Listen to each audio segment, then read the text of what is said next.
नैब ने पंजाब की मुफ्त आटा स्कीम में 20 अरब रुपए की मुबीना बदउनवानी की तहकीकात तेज़ करते हुए मुख्तलिफ इदारों से अहम रिकॉर्ड हासिल कर लिया।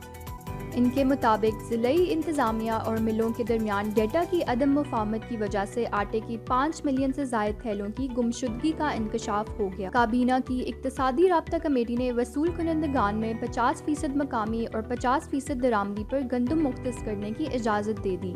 उन्होंने SDGs अचीवमेंट प्रोग्राम के तहत तरक्याती स्कीमों पर अमल दरामद करने के लिए मज़ीद 47 अरब रुपए की मंजूरी भी दे दी।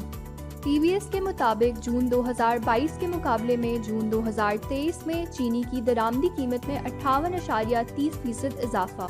जून 2023 में इसकी कीमत 86 मिलियन रुपए तक पहुंच गई। सेक्रेटरी ज़राअत पंजाब इफ्तिखार अली सहू की ज़ेरे सदारत लाहौर में राइस मैनेजमेंट ग्रुप के दूसरे इजलास का इन्नेकाद। सूबाई सतह पर धान की पैदावारी हद का जायजा लिया गया।